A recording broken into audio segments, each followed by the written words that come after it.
Spoštovani zbrani, napis na spominski tabli, pred katero stojimo in ki jo je dal leta 2014 postaviti takratni ameriški veleposlanik v Republiki Sloveniji Jozef Musomeli, govori o žrtvi.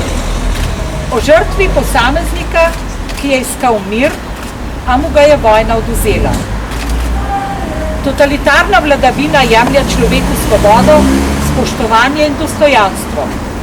Naloga demokracije je spominjati se vseh zablod preteklosti, skrbeti za svobodo v sedanjem času in za mir in blagostanje v prihodnosti. Zato smo danes zbrani na tem mestu. Vabim Susan Falatko, odpravnico poslov ameriškega veleposlaništva, in dr. Andrejo Balič-Zver, direktorico študijskega centra za narodno spravo, da položita spominski venec, ki ga je poklonil gospod Kit Miles, častni predsednik Britansko-slovenskega društva.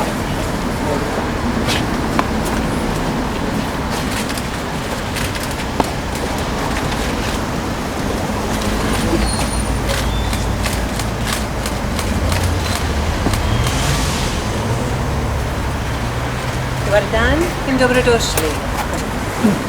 It's an honor to be with you today to commemorate the European Day of Remembrance for victims of totalitarianism and authoritarianism. As you know, on August 23rd, 1939, Nazi Germany and the Soviet Union signed the Molotov-Ribbentrop Pact, which resulted in the deaths of millions of people across the globe, including many Slovenes. During the 20th century, Slovenes, as well as millions of people around the world, suffered under the yoke of fascism and communism. We gather here today to honor and to grieve for all those who sought peace and who suffered under totalitarian regimes.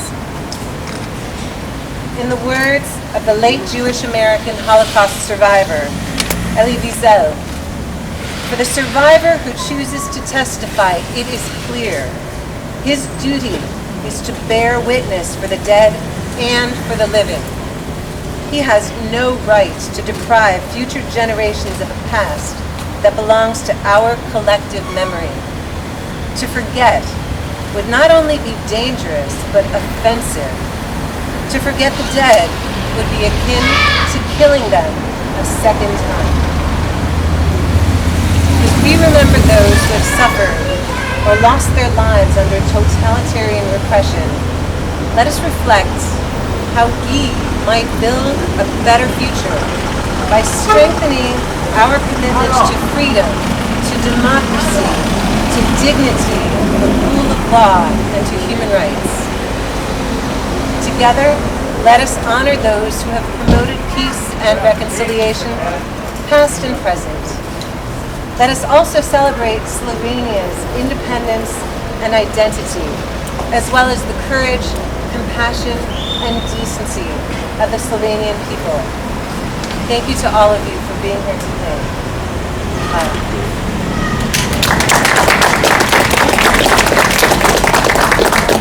Dear Mrs. Falatko, thank you for your words and for the willingness of the U.S. Embassy to participate in this memorial event. Odpravnici poslov gospe Susan Falatko se zahvaljujemo za njene besede. Prav tako se za sodelovanje zahvaljujemo ameriškemu veleposlaništvu. Naj ob tem izrazimo toplo dobrodošlico novo imenovani ameriški veleposlanici v Republiki Sloveniji, gospe Lindy Blanchard, ki je prav te dni prispela v Slovenijo. S tem smo zaključili program pri spominski plošči, sledi polaganje venca pred spomenikom žrtvam vseh vojn na Kongresnem trgu.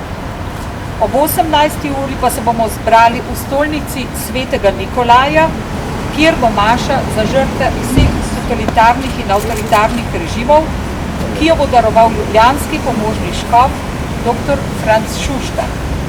V maši bo kratka akademija, ki jo pripravlja vojaški vikariat Slovenske vojske in slavnostni nagovor direktorice Študijskega centra za narodno spravo dr. Andreje Balič-Zver. Prisrčno vabljeni, da se nam pridružite. Hvala.